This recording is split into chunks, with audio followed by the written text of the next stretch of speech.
लेकिन दावत व तबलीग में भी अल्लाह रब्बुल आलमीन ने एक चीज की शर्त लगा दी है।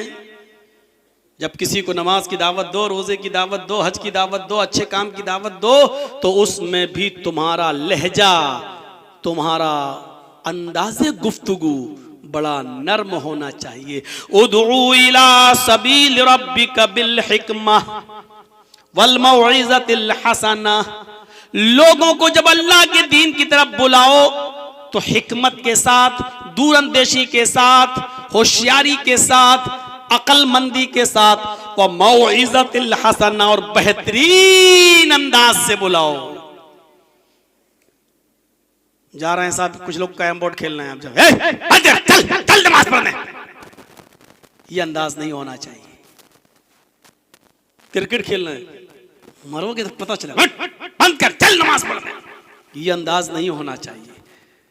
जब आप दीन की दावत के लिए भी किसी को बुलाएं तो उसमें भी लहजा नर्म हो, जबान से फूल झड़ रहे हों, और हिकमत हो, दानाई हो, अक्लमंदी हो, दूरंदेशी हो।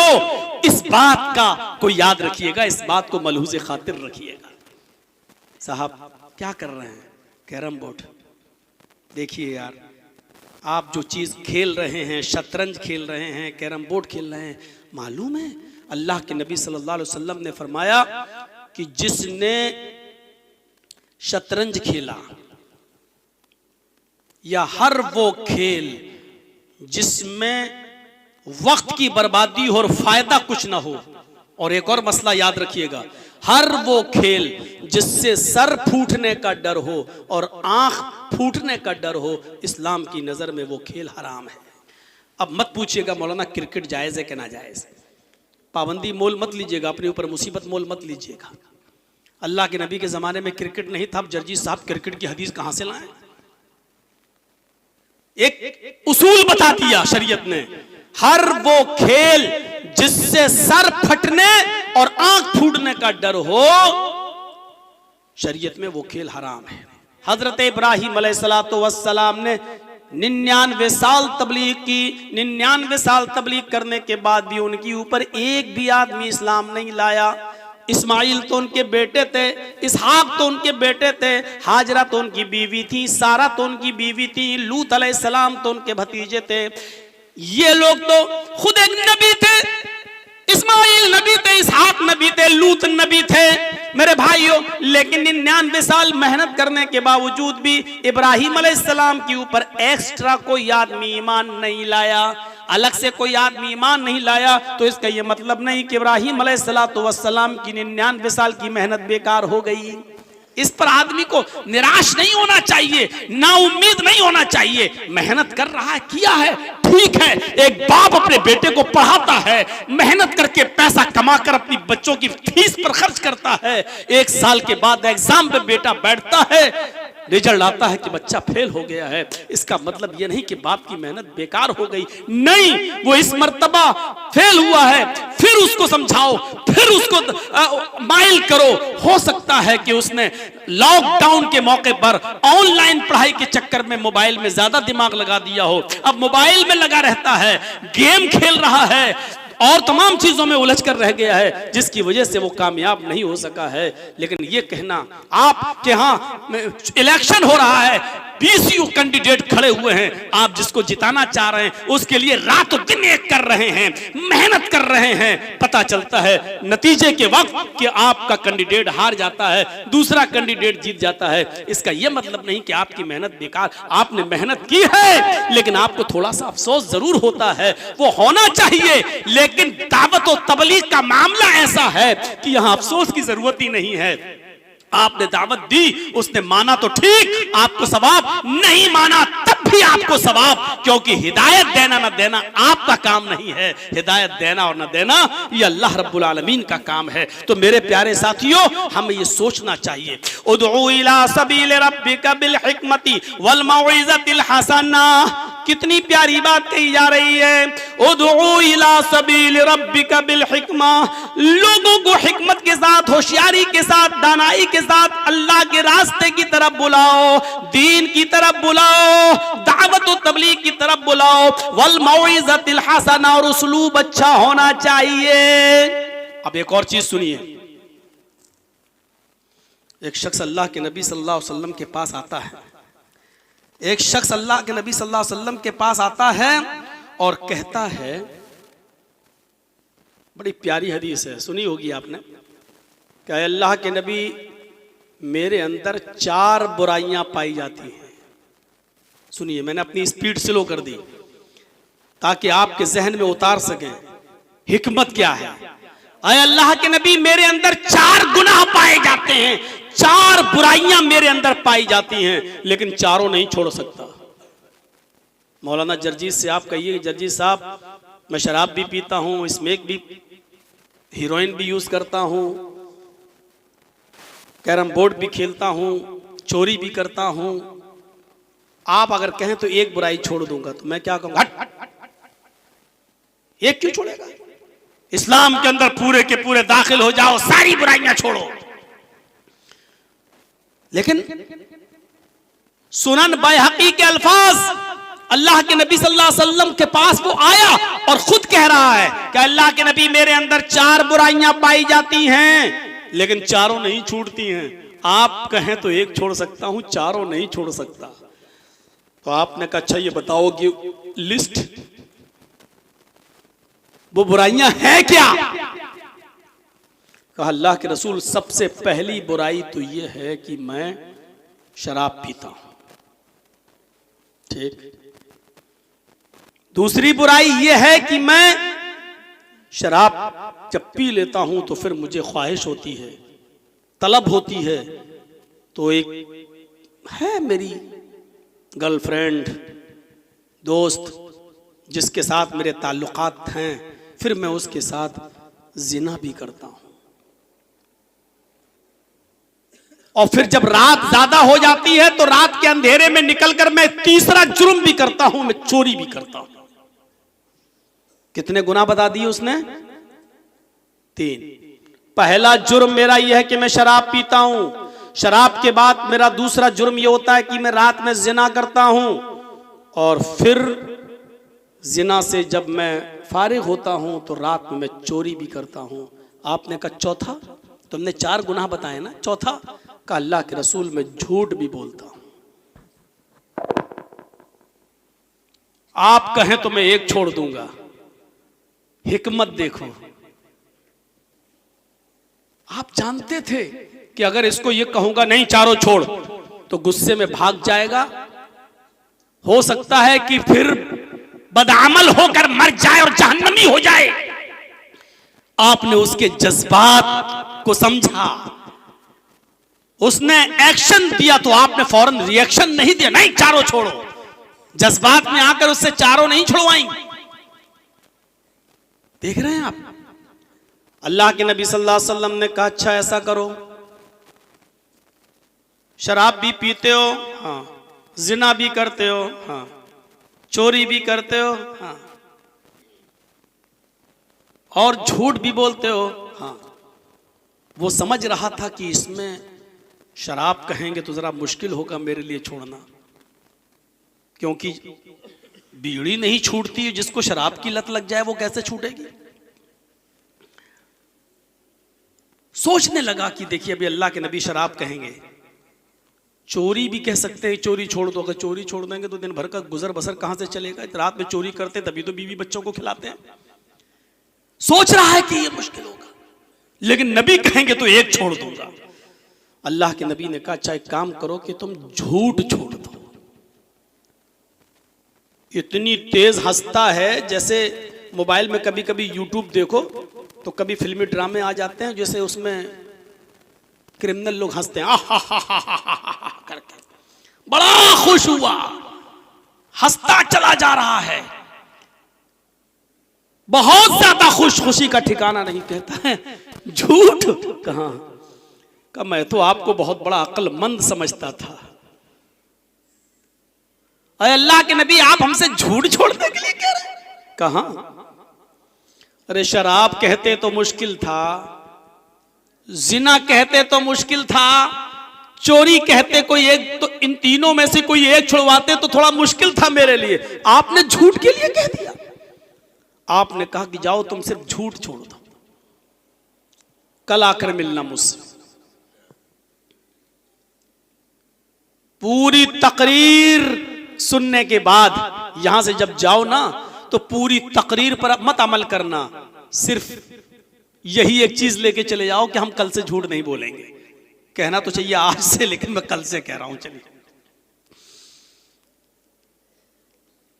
सिर्फ यही एक चीज लेके यहां से उठ जाइए, और कल शाम होने से पहले पहले मेरे भाइयों, आप आधा आपकी जिंदगी चेंज हो जाएगी, आधी आपकी जिंदगी।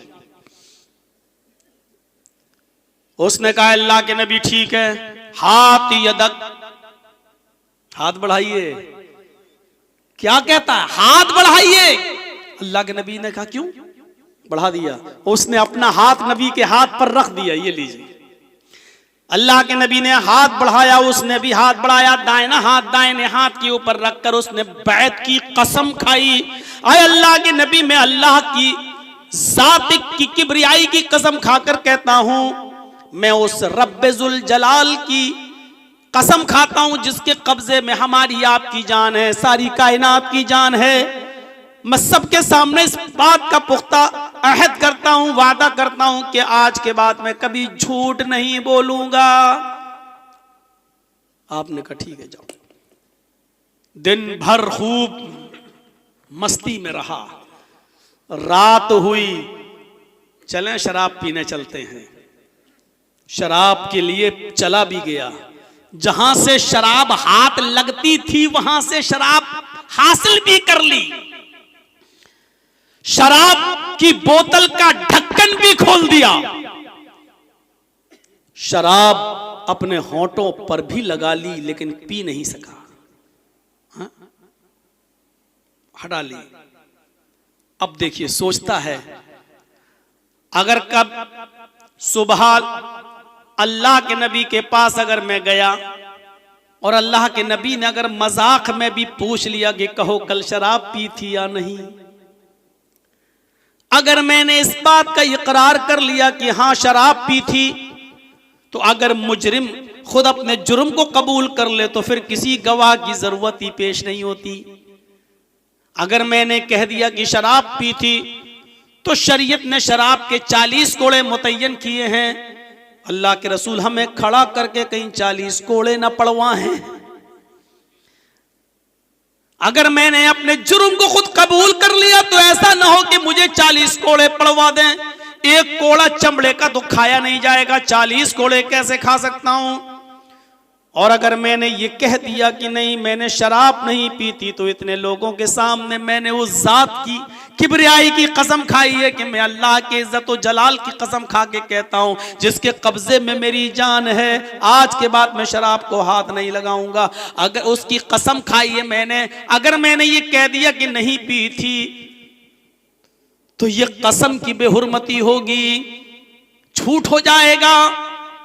कुछ भी हो, मैं अल्लाह रब्बुल आलमीन की जात की कसम खाने के बाद उस रब्बुल जलाल के साथ धोखाधड़ी नहीं कर सकता।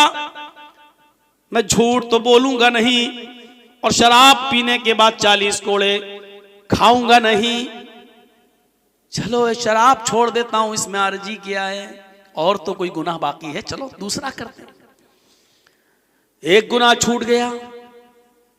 जिना के लिए जिस लड़की के पास इसके ताल्लुकात थे, जिस औरत के साथ उसके पास जाता है, अभी हम आगोश होता है, अभी अपने काम में लगता नहीं है कि सोचता है सुबह अगर मजाक में भी अल्लाह के नबी ने पूछ लिया कि तुमने कल जिना किया था या नहीं, अगर मैंने कह दिया कि हाँ किया था, तो मैं तो शादीशुदा हूं, मुझे दौड़ा दौड़ा कर पत्थरों से मुझे रज्म कर दिया जाएगा, मुझे मार दिया जाएगा। 100 कोड़े की सजा नहीं है, क्योंकि शादीशुदा इंसान अगर जिना करे तो उसको रज्म है, उसको संगसार कर देना है, पत्थरों से मार मार के उसको खत्म कर देना है। मुझे खत्म कर दिया जाएगा क्योंकि मैं खुद अपने जुर्म का इकबाल करूंगा, एक्सेप्ट करने वाला हो जाऊंगा। और अगर मैंने कह दिया कि नहीं मैंने जिना नहीं किया था, तो ये झूठ होगा।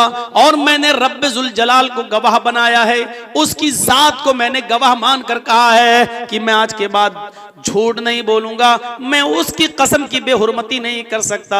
चलो इस औरत को भी लात मारता हूं, मैं बिल्कुल जिना से बच जाता हूं, मैं इसको छोड़ देता हूं। कल कौन संसार होगा मुझे नहीं होना है।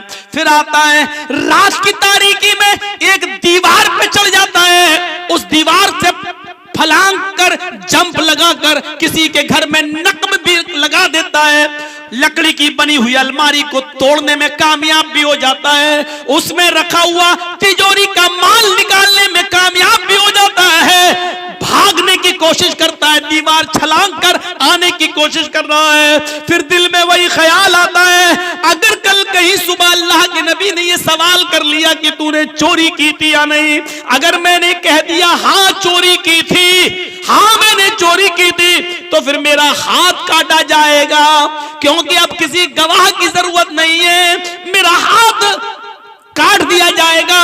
और अगर मैंने कह दिया नहीं तो ये झूठ होगा और अल्लाह रब्बुल आलमीन की कसम की बेहुरमती होगी जो मैं नहीं कर सकता। मैंने अल्लाह के रसूल के हाथ पर हाथ रखकर बैत किया कि आज के बाद मैं झूठ नहीं बोलूंगा, मैंने उस पाक हाथ को छुआ है, उस पाकीज़ा हाथ को छूने के बाद मैं उस हाथ की लाज मैं रखना चाहता हूं, उस हाथ को मैं शर्मिंदा नहीं होना देना चाहता, मैं चोरी भी नहीं करूंगा।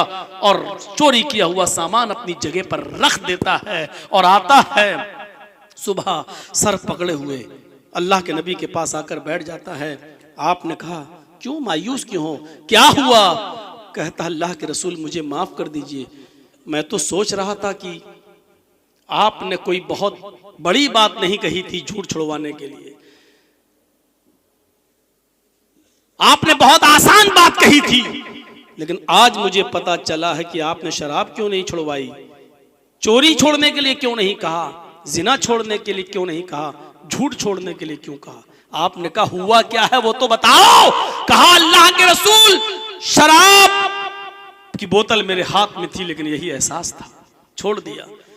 लड़की औरत मेरे बगल में थी, मैं तैयार था उसके साथ सब कुछ करने के लिए, लेकिन यही ख्याल आया, पूछ लिया तो संसार कर दिया जाऊंगा, झूठ बोल नहीं सकता था, छोड़ दिया। चोरी तो कर भी चुका था, बहुत तगड़ी चोरी किया था, कई महीने बैठ के हम हमारे बच्चे खाते, लेकिन चोरी हाथ कटने के एहसास ने मुझे छोड़ने पर मजबूर किया, सामान रख दिया। अरे अल्लाह के रसूल आपने तो एक गुनाह छुड़वाया था, मेरे तो चारों छूट गए। तबस्समा, अल्लाह के रसूल के चेहरे पर मुस्कुराहट आ गई और आपने फरमाया जानते हो जो बात कही उसको सुनो, अल किज़्बु रासुज़्ज़ुनूब, मैं जानता हूं कि झूठ ही तमाम गुनाहों की जड़ है, तमाम गुनाहों का सर है। अगर सर काट दिया जाए तो बॉडी अपने आप ठंडी हो जाएगी, जब सर जुड़ा है तो बॉडी हरकत करेगी, जब मैंने सर ही काट दिया तो बॉडी कहां से जिंदा रहेगी। जब मैंने बुराइयों की जड़ झूठ ही को छुड़वा दिया तो सारी बुराइयां तो ऑटोमेटिकली छूट जाएंगी। ये पूरा वाकया बताने का मेरा मकसद क्या है कि अल्लाह के रसूल ने हिकमत से काम लिया। आपने उससे ये नहीं कहा नहीं चारों हराम है चारों छोड़ो, अगर आप कहते चारों छोड़ो तो क्या होता, नहीं छोड़ूंगा, चला जाता और चुपके चुपके चारों काम करता रहता। भाई जब गवाह मिलेंगे तभी तो हमें सजा मिलेगी। जिना किया 4 गवाह लाओ, जब 4 गवाह मिलेंगे तभी तो हमें सजा मिलेगी। चोरी की 2 गवाह लाओ, जब गवाह मिलेंगे तभी तो हमें सजा मिलेगी। हाँ? जब गवाही नहीं है तो हमें सजा क्या मिलेगी, हम तो चारों करेंगे। और वो कह रहा है कि मुझे 4 मेरे अंदर बुराइयां हैं लेकिन एक छोड़ सकता हूं, आप कहिए कौन सी छोड़ दूं। तो अल्लाह के रसूल की दूरअंदेशी देखिए, हिकमत देखिए। उदू इला सबील रब्बिका बिल हिकमा। हालांकि दूसरे सहाबा एतराज कर सकते थे कि अल्लाह के नबी वो शराबी भी है जो और चोरी भी करता, जिना भी करता है, इसके बावजूद आपने इतने बड़े बड़े गुनाह आपने उससे नहीं छुड़वाए। अल्लाह के नबी सल्लल्लाहु अलैहि वसल्लम ने क्या कहा, जाओ तुम झूठ छोड़ दो। हालांकि हराम चारों हैं, लेकिन आपने सिर्फ झूठ छोड़ने के लिए कहा और दूसरे ही दिन उसके आया और कहने लगा कि मेरे तो चारों छूट गए। तो आपने क्या कहा, किस्बु रअसुज़्ज़ुनूब, झूठ तमाम बुराइयों की जड़ है। अब आप अंदाजा लगा सकते हैं मेरे भाइयों, हिकमत, तकरीर का मकसद, पॉइंट क्या, हिकमत, दानाई, होशियारी। उदउ इला सबील रब्बिका बिल हिकमति वल मौइज़तिल हसना, लोगों को होशियारी और दानाई के साथ बुलाओ और उसलूब अच्छा हो, वाज़ो नसीहत के अंदर आपकी गुफ्तगू में नरमी हो। एक और चीज समझने की कोशिश करो, जब मक्के के अंदर, जब मक्के में भी इस्लाम फैला, मदीने में भी, मेरे भाइयों अब इस जरूरत पड़ी कि इस्लाम का प्रचार दूसरे शहरों में कराया जाए, जरूरत पड़ी कि दूसरी सिटी में भी इस्लाम का प्रचार हो। तो हजरत मुआज़ इब्न जबल को अल्लाह के नबी सल्लल्लाहु अलैहि वसल्लम ने यमन का गवर्नर बनाकर भेजा। मुआज़ इब्न जबल को जब यमन का गवर्नर बनाकर भेजा तो आपने मुआज़ इब्न जबल से कहा, आए मुआज़, यमन की तरफ तुम जा रहे हो, यमन की तरफ तुम जा रहे हो लोगों को दावत व तबलीग देने के लिए, इस्लाम की तरफ बुलाने के लिए, तो आप उनको इस्लाम की दावत कैसे दोगे? सुनिए, हिकमत देखिए, होशियारी देखिए, दानाई देखिए। बताओ तुम यमन के लोगों को दीन की दावत कैसे दोगे, यमन के लोगों को दीन की तरफ कैसे बुलाओगे? हजरत मुआज़ इब्न जबल इसका जवाब देते हैं, क्या अल्लाह के नबी, मैं उनसे कहूंगा कि बुनियल इस्लाम वाला खमसिन, शहादत अल्लाह इलाहा इल्लल्लाह व अन्ना मुहम्मदर रसूलुल्लाह व इकामिस सलाह व ईताइज ज़कात वल हज्ज व सौम रमजान। मैं उनसे कहूंगा कि कलमा पढ़ो, ला इलाहा इल्लल्लाह मुहम्मदुर रसूलुल्लाह, तौहीद पर कायम हो जाओ, तुम्हारे ऊपर 5 वक्त की नमाज फर्ज है, तुम्हारे ऊपर रमजान के पूरे महीने का रोजा फर्ज है, तुम्हारे ऊपर इस्तिताअत होने पर ज़कात भी फर्ज है, तुम्हारे ऊपर खाने काबा का हज बैतुल्लाह की ज़ियारत जिंदगी में एक बार तुम्हारे ऊपर फर्ज है। अल्लाह के नबी ने कहा, ना आए मुआज़, तुम इस तरीके से दावत दोगे तो यमन के लोग कभी तुम्हारे करीब नहीं आएंगे। इस्लाम की बुनियाद कितनी चीजों पर है? किसी से पूछें कि बताओ कि इस्लाम के पिलर कितने हैं, तो आप जवाब देंगे 5। यही तो है ना इस्लाम, कलमा तौहीद यानी ला इलाहा इल्लल्लाह मुहम्मदुर रसूलुल्लाह और नमाज, रोजा, हज और ज़कात, ये 5 चीजें हैं और 5 की दावत भी देना है। लेकिन आपने क्या कहा, आए मुआज़, और मुआज़ ने भी सही बात कही थी, अल्लाह के रसूल हम इस्लाम की तरफ बुलाएंगे, उनको इस बात का हुक्म देंगे। तो अल्लाह के नबी सल्लल्लाहु अलैहि वसल्लम ने क्या फरमाया, ना आए मुआज़, ऐसा अगर करोगे तो कोई इस्लाम के करीब नहीं आएगा। इस्लाम में 5 वक्त की नमाज, वो भी सख्ती के साथ हर हाल में, और फिर ज़कात, फिर रोजा भी, हज भी। आए मुआज़, लोग इसको बहुत बड़ी मुसीबत समझने लगेंगे और भाग जाएंगे, कोई तुम्हारे करीब नहीं आएगा। अब आपका हिसाब आसान हो गई है, चलिए नमाज के लिए। अल्लाह रब्बुल आलमीन हमारी हर हरकत को देख रहा है। आप नमाज पढ़ेंगे, आपको सवाब दिया जाएगा। हमें एक दिन मरना, इस दुनिया को छोड़कर जाना है, हमेशा के लिए कोई इस दुनिया के अंदर नहीं आया है, हमेशा आ भी नहीं सकता। जानते हो ना, एक बार अकबर बादशाह अपने गाल पर हाथ रखकर ऐसे सोच रहा था।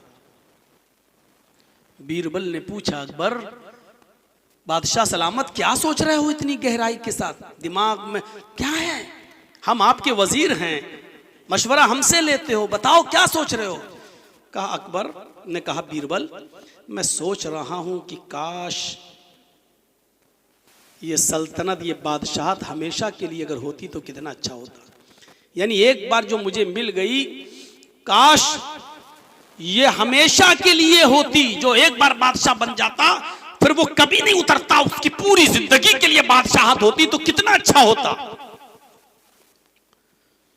तो बीरबल ने उसका ये उसकी सोच को एक ही झटके में ये कहकर खत्म कर दिया, अकबर बादशाह बात तो सही कह रहे हो, लेकिन अगर इस उसूल पर कायम हो जाए, अल्लाह रब्बुल आलमीन के इस उसूल, अगर अल्लाह ने ऐसा उसूल बना दिया होता तो आपकी बारी कैसे आती? आपसे पहले वाला बादशाह भी तो यही सोचता कि हम जिंदगी भर रहें और कोई ना आए, तो आपकी बारी कैसे आती है? कैसे आती? भाई अल्लाह रब्बुल आलमीन ने ये उसूल इसीलिए तो बनाया ताकि सबको मौका मिल जाए, तो आपको भी मिल गया। हाँ यार तुम सही कह रहे हो, अगर यही होता तो फिर हमारा नंबर कैसे आता? कभी कभी बेवकूफ लोगों को भी बादशाहत मिल गई, ये सोचते रहते थे। तो हमें हमेशा नहीं रहना। अगर इस अंदाज से आप समझाएंगे तो याद रखिएगा, इस अंदाज से आपने समझाया तो जरूर वो आपकी बात मानेगा, और नहीं मानेगा तो आपका कुछ नहीं बिगड़ेगा, आपका कुछ नहीं बिगड़ेगा। मेरे भाइयों, आपने अपनी मेहनत की है, नहीं अब आपका कुछ नहीं बिगड़ेगा, आपकी जिम्मेदारी खत्म हो जाती है। बल्कि 3 साल तक तो दावत व तबलीग छिप छिप कर की गई। ज़ैद इब्ने अरकम के घर में लोग जमा होते थे छुप छुप कर, और 3 साल के बाद जब खुल्लम खुल्ला ओपनली जब दावत का हुक्म दिया, तो इसका मतलब यह है कि 40 साल के बाद तो आपको नबुवत मिली, और 3 साल आपने जो दावत की छुप कर, उसके बाद ओपनली दावत का और तबलीग का हुक्म दिया गया, तो 40 और 3 43 43 साल की उम्र आपकी हो चुकी थी। उसके बाद जब लोग जमा हुए तो आपने जो सबसे पहले दावत दी लोगों के सामने, वो क्या दावत थी? और उस दावत का पर एक्शन लिया गया, और उस एक्शन का कोई रिएक्शन जनाब मोहम्मद रसूलुल्लाह ने अपनी तरफ से पेश नहीं किया, वरना हालात खराब हो जाते। लोगों, अगर मैं तुमसे ये कहूं, एक एक चीज को सुनिएगा लोगों, अगर मैं तुमसे ये कहूं, इस पहाड़ी के पीछे जिसके ऊपर मैं चढ़ा हुआ हूं, एक बहुत ही खतरनाक लश्कर, एक बहुत ही डेंजर गिरोह छिपा हुआ है जो तुम्हारा दुश्मन है। आधी रात गुजर जाने के बाद वो तुम पर, तुम्हारी बस्तियों पर, तुम्हारी बीवी बच्चों पर हमला कर देगा, तो तुम मेरी इस बात को मानोगे या नहीं मानोगे? ये कोई दावत नहीं थी, न कलमे की दावत, न नमाज की दावत, न रोजे की दावत, न हज की दावत, न ज़कात की दावत। कोई अभी हुक्म नहीं दे रहे हैं। अभी ये भी नहीं मालूम उन लोगों को कि मोहम्मद रसूल बना दिए गए हैं। बस आपने पूछा, क्वेश्चन किया, ये बताओ अगर मैं ये कहूं कि इस पहाड़ी के पीछे एक लश्कर छिपा है जो मुझे दिख रहा है, क्योंकि मैं ऊंची जगह पर खड़ा हूं, मैं बुलंदी पर हूं, मुझे दिखाई दे रहा, तुम्हें नहीं। हालांकि लश्कर है नहीं, ये भी आपने कहा। हालांकि लश्कर है नहीं, मैं ये भी कह रहा हूं, है नहीं, कोई नहीं छिपा है। लेकिन अगर मैं ये कहूं कि इस पहाड़ी के पीछे लश्कर छिपा है, तो तुम मेरी इस बात को मानोगे या नहीं मानोगे? अगर मैं ये कहूं कि आधी रात के बाद वो लश्कर तुम पर आक्रमण कर देगा, अटैक कर देगा, तुम पर हमला कर देगा, तो तुम मेरी इस बात को मानोगे या नहीं मानोगे? तो जो लोग पहाड़ी के नीचे जमा थे, उन्होंने जो जवाब दिया, वो जवाब क्या था? आए मोहम्मद इब्ने अब्दुल्लाह, आए अब्दुल मुत्तलिब के पोते, आए अब्दुल्लाह के लख्त जिगर, आए अब्दुल्लाह के बेटे मोहम्मद, हम आपकी बात बसरो चश्म हम उसको फौरन कबूल कर लेंगे, फौरन मान लेंगे, एक्सेप्ट कर लेंगे, यकीन कर लेंगे। हम उसको सर और आंखों पर रख लेंगे आपकी बात को, फौरन आपकी बात को हम तस्लीम कर देंगे, सरे तस्लीम हम कर देंगे और मान लेंगे कि इसके पीछे एक लश्कर छिपा हुआ है। आपने पूछा क्यों? वाई, वजह क्या है? जबकि मैं ये कह रहा हूं कि इस पहाड़ी के पीछे कोई लश्कर नहीं छिपा है, लेकिन अगर मैं कहूं छिपा है तो मेरी बात को मानोगे या नहीं मानोगे? दिल में उतारने का अंदाज देखिए आप, बात को दिल में जमाने की खूबी देखिए। कोई लश्कर है नहीं, लेकिन अगर मैं ये कहूं कि एक लश्कर छिपा है तो मेरी इस बात को मानोगे या नहीं मानोगे? फौरन मान लेंगे। छिपा नहीं है लेकिन आप कह रहे हैं तो मान लेंगे। वाई, क्यों? वजह, रीजन, सबब, कारण क्या है? कालू मा जर्रबना इल्ला सिद्का, इसलिए कि आपकी अब तक की 43 ईयर्स, 40 और 43 साल की जिंदगी हमारे बीच में रही है। आप हमारे सामने उठे हैं, बैठे हैं, खाए हैं, पिए हैं, चले हैं, रहे हैं। हमने इस 43 साल की 43 ईयर्स की आपकी पूरी जिंदगी में हमने आपको कभी झूठ बोलते हुए नहीं देखा। हमने कभी आपको अमानतों में खयानत करते हुए नहीं देखा। हमने आपको कभी लहू लइब में, खेल कूद में नहीं देखा। हमने आपको कभी धोखा देते हुए नहीं देखा। हमने कभी आपको किसी को परेशान करते हुए नहीं देखा।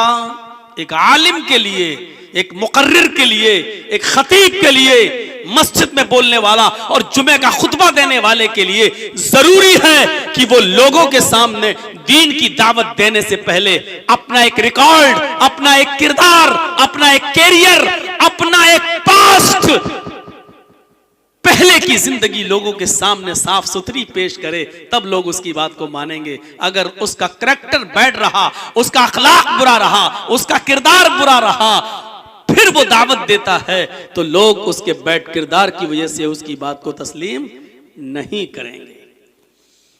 मोहम्मद रसूलुल्लाह ने अभी नमाज की बात नहीं बोली, अभी कलमे की बात नहीं बोली, अभी अपने आप को रसूल भी नहीं कहा, अभी नबी अकरम ने कुछ नहीं कहा, सिर्फ अपने बारे में बताया।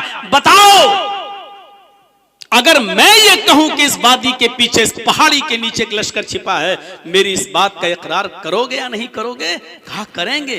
क्यों? आलो मा जर्रबना इल्ला सिद्का, वजह है करने की, हमने आज तक आपको झूठ बोलते हुए नहीं सुना, तो आज कैसे आप झूठ बोल सकते हैं? तो सुनो, अब देखिए, तो सुनो, जब मैंने बंदों के मामले में कभी झूठ नहीं बोला, इंसानों के मामले में झूठ नहीं बोला, मानव के विषय में, मानवता के विषय में, इंसानियत के सब्जेक्ट में जब मैंने झूठ नहीं बोला, तो अल्लाह ताला के ताल्लुक से मैं झूठ कैसे बोल सकता हूं? लोगों सुनो, अल्लाह ने मुझे रसूल बनाकर भेजा है, लोगों में अल्लाह का पैगंबर हूं। 40 साल की उम्र में गारे हिरा पहाड़ी की एक गार के अंदर मेरे ऊपर कुरान की आयतें नाजिल हुई हैं। अल्लाह ने मुझे अपना रसूल बनाया है। इक़रा बिस्मि रब्बिकल्लज़ी खलक़, खलक़ल इंसान मिन अलक़, इक़रा व रब्बुकल अकरमुल्लज़ी अल्लम बिल कलम, अल्लमल इंसान मा लम यअलम। ये कुरान की आयतें मेरे ऊपर नाजिल होकर मोहर, नबुव्वत की मोहर मेरे ऊपर लग चुकी है। लोगों, अपने आप को अल्लाह के अज़ाब से बचाओ। लोगों, एक अल्लाह की इबादत करो और उस अल्लाह के अलावा किसी को अपना माबूद मत बनाओ। वही तुम्हारा हाजत रवा है, वही तुम्हारा मुश्किल कुशा है। क़ूलू ला इलाहा इल्लल्लाह तुफ्लिहू। आए मक्के की पहाड़ियों के नीचे जमा होने वालों, ला इलाहा इल्लल्लाह कह दो, कामयाब हो जाओगे। तुम लिकुल अरब वल आजम, अरब के भी मालिक बन जाओगे और आजम के भी मालिक बन जाओगे। अल्लाह तुम्हें पूरी दुनिया को एक मुल्क बनाकर तुम्हारे कदमों में डाल देगा। सिर्फ ला इलाहा इल्लल्लाह कह दो, एक अल्लाह की इबादत करने वाले बन जाओ। अब आपने जब ये दावत दी तो अब कोई ये नहीं कह रहा है कि अरे मोहम्मद तुम झूठ बोलते हो। वो जबान ही नहीं उन पहाड़ी के नीचे रहने वालों के पास जो ये कह सके कि मोहम्मद इतना बड़ा झूठ, अल्लाह का रसूल,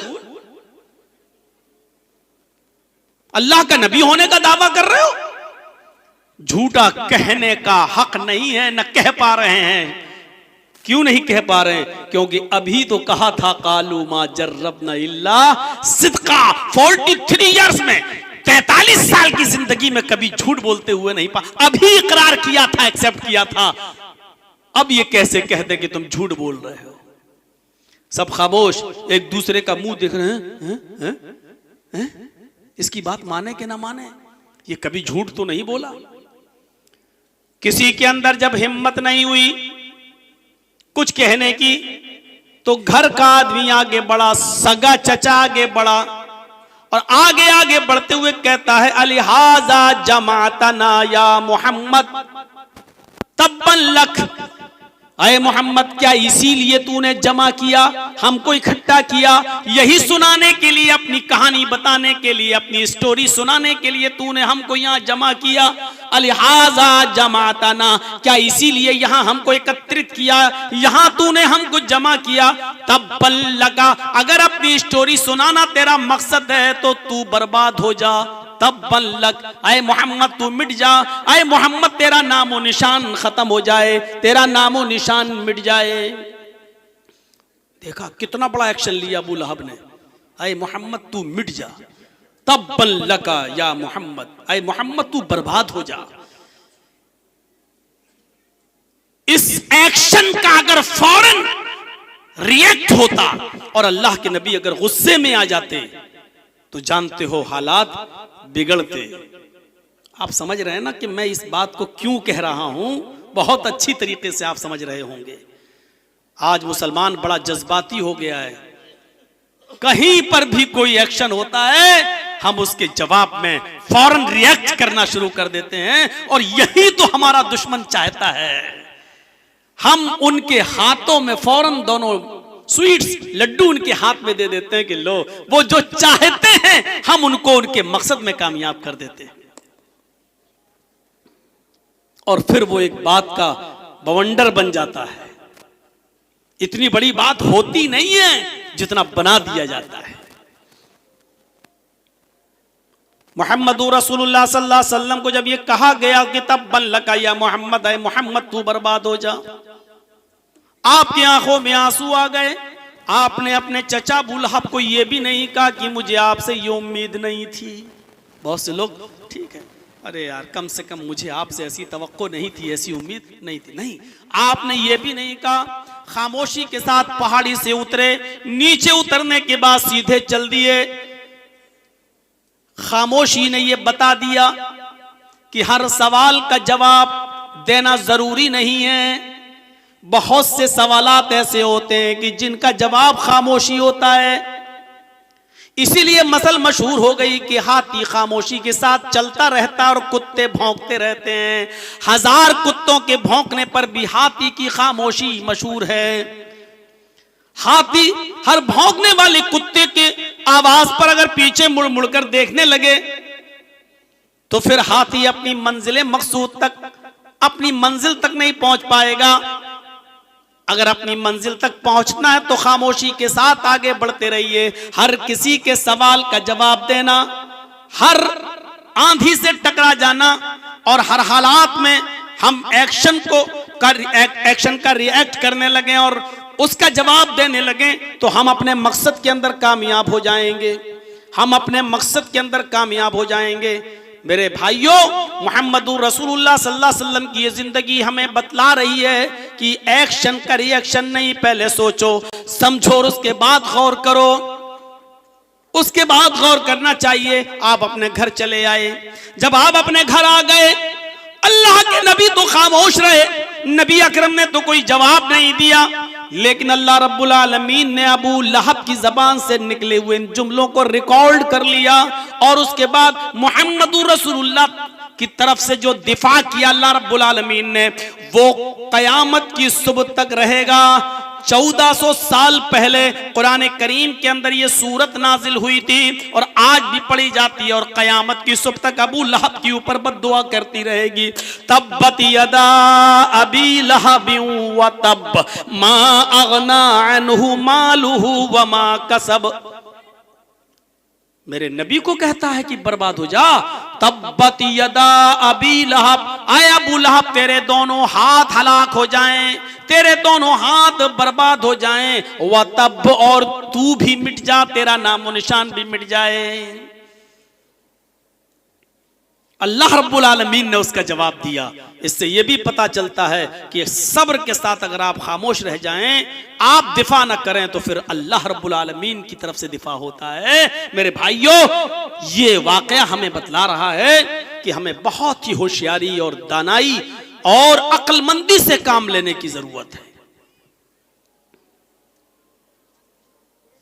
उदउ इला सबील रब्बिका बिल हिकमा, ये दावत व तबलीग, लोगों को अच्छाई की तरफ बुलाना और बुराइयों से रोकना, ये ऐसे ही फर्ज है हर मुसलमान के ऊपर जैसे 5 वक्त की नमाज फर्ज है, जैसे रमजान के पूरे महीने के रोजे रखना फर्ज है। जानते हैं मूसा अलैहिस्सलातु वस्सलाम की को अल्लाह रब्बुल आलमीन ने हुक्म दिया है, फला बस्ती से निकल जाओ, क्योंकि अल्लाह रब्बुल आलमीन उस बस्ती के अंदर अपना अजाब नाजिल करने वाला है। आए मूसा, तुम उस बस्ती को छोड़ दो। सुनो इधर, वो तो नेक है। अल्लाह रब्बुल आलमीन ने मूसा से कहा, अय मूसा, उस नेक आदमी का कसूर यह है कि खुद वो नेक अमल करता है, नमाजें पढ़ता है, रोजा रखता है, लेकिन उन बस्ती वालों को नमाज का हुक्म नहीं देता, रोजे का हुक्म नहीं देता। वो अपनी नमाज पढ़ के चला आता है, अपना रोजा रख लेता है, लेकिन वो मोहल्ले वालों को नमाज और रोजे की दावत नहीं देता, वो नेक चीजों से का हुक्म नहीं देता और बुराइयों से नहीं रोकता। इसलिए उस आदमी पर भी अल्लाह का अजाब आएगा, मेरा अजाब उस नेक आदमी के ऊपर भी आएगा। ये वाकया हमें बतला रहा है कि हम नेक काम कर रहे हैं, लेकिन बुरे लोगों को बुराइयों से नहीं रोक रहे हैं, और हम उनको नमाज और रोजे की तरफ नहीं बुला रहे हैं, अच्छे काम की तरफ नहीं बुला रहे हैं, तो हम भी बराबर के मुजरिम हैं। हम ही उसी फहरिस्त में, उसी लिस्ट में हमारा भी नाम लिखा जाएगा जिस लिस्ट के अंदर बुरे आदमियों का नाम लिखा हुआ है। हम बच नहीं सकते इससे। अल्लाह रब्बुल आलमीन ने कहा, मूसा, उस नेक आदमी को भी उसी बस्ती में रहने दो, उस नेक आदमी को भी जब अजाब आएगा मेरा, बुरे आदमियों के साथ साथ उस नेक आदमी पर भी मेरा अजाब आएगा, उसको भी मिटा दिया जाएगा। यह सूरत हाल है हमारी। मैं अगर ये कहूं तो गलत नहीं होगा, हमें जज्बात में आकर कोई गलत कदम उठाने से रोका है। हम मामले को कब बिगाड़ देते हैं? जब हम तैश में आकर, गुस्से में आकर किसी एक्शन का जब हम रिएक्शन दे देते हैं, तो बना हुआ काम हमारा बिगड़ जाता है। जिस वक्त एक्शन हो, वो एक्शन हमारे खिलाफ भी हो सकता है, आप फौरन उसको रिएक्ट ना करें, पहले उसके बारे में सोचें, समझें, गौर करें कि इसके जवाब में अगर हम ये करेंगे तो उस पर हमारा अंजाम क्या होगा। अगर हम सोचकर समझकर फिर कोई कदम उठाएं तो फिर हमें पछताना नहीं पड़ेगा। याद कीजिए उस वाक़े को कि जब मुहम्मदुर रसूलुल्लाह सल्लल्लाहु अलैहि वसल्लम को खुलकर दावत देने का जब हुक्म दिया गया तो आप कोहे सफा पर चढ़ गए। एक पहाड़ी थी मक्के के अंदर जिसको सफा कहा जाता था। उस सफा की पहाड़ी पर अल्लाह के नबी सल्लल्लाहु अलैहि वसल्लम जब चढ़ गए तो आपने लोगों को आवाज दी। उस पहाड़ी पर चढ़कर कोई खास बात कही जाती थी। हर आदमी न तो उस पहाड़ी पे चढ़ता था और न हर बात उस पहाड़ी पर चढ़कर कही जाती थी। जैसे मस्जिद का एक मिंबर होता है, वो जुमे के दिन इस्तेमाल होता है और जुमे के खुतबे के लिए कोई ख़ास मुकर्रिर और खतीब और आलिम उस पर खुतबा देता है। हर कोई उस मिंबर पर नहीं चढ़ सकता। ऐसे ही उस मक्के की उस पहाड़ी पर हर कोई नहीं चढ़ता था, और जब कोई चढ़ता था तो इसका माना, इसका मतलब ये होता था कि आज कोई बहुत ही ज्यादा इंपॉर्टेंट बात, बहुत ही ज्यादा कोई खास बात कही जाएगी। जब अल्लाह के नबी वहां चढ़ गए और आपने लोगों को इकट्ठा किया तो सब लोग जमा हो गए। जो बीमार था और बिस्तर पर लेटा हुआ था, जो जा नहीं सकता था, तो उसने भी अपने परिवार से, अपने घर से किसी न किसी को भेजा कि तुम जाओ और सुनो कि मोहम्मद क्या कह रहे हैं सल्लल्लाहु अलैहि वसल्लम। भीड़ लग गई थोड़ी देर में, तो अल्लाह के नबी सल्लल्लाहु अलैहि वसल्लम ने उस पहाड़ी पर चढ़कर जो बात कही थी वो गौर से सुनिएगा। उस वक्त मोहम्मदुर रसूलुल्लाह की एज जो थी, आपकी उम्र जो थी, वो 40 साल से कुछ ज्यादा, 40 साल 2 महीना, 40 साल 3 महीना, 40 साल। व नऊज़ु बिल्लाहि मिन शुरूरि अनफुसिना व मिन सय्यिआति अमालिना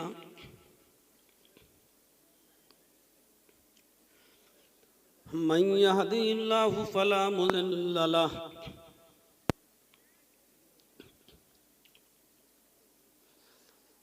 व मन युज़लिल्हु फला हादिय लहु।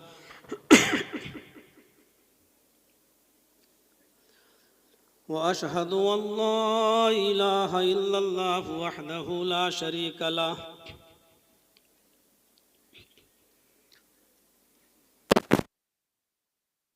अशहदु अन्न मुहम्मदन अब्दुहु व रसूलुहु। अम्मा बाद,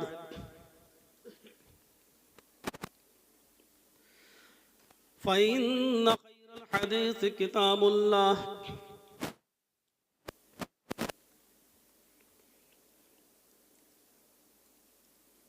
व खैरल हदी हदी मुहम्मदिन सल्लल्लाहु अलैहि वसल्लम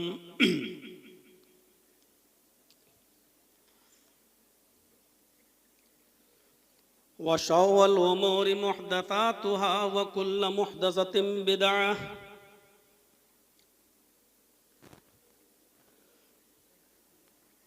व कुल्लु बिदअतिन ज़लालह व कुल्लु ज़लालतिन फिन्नार।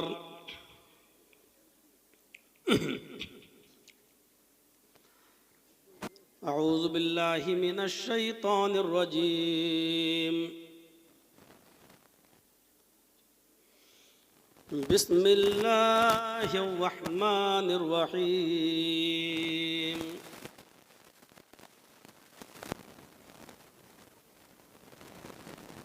उदउ इला सबील रब्बिक बिल हिकमति वल मौइज़तिल हसना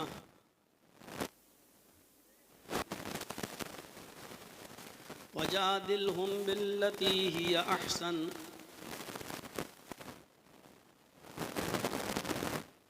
रब्बिश्रह ली सदरी वयस्सिर ली अमरी वहलुल उक़दतम मिन लिसानी यफ़क़हू क़ौली।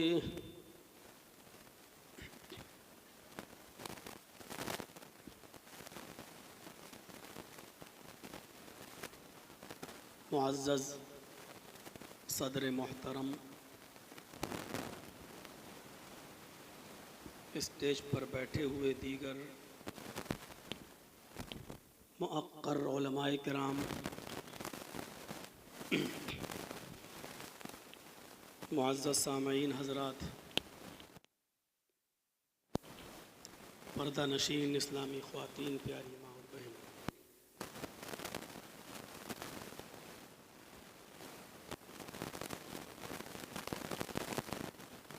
आपका ये प्रोग्राम जो आज यहाँ मुनाक़िद हुआ है, ये पहले 8 और 9 फरवरी को होना था,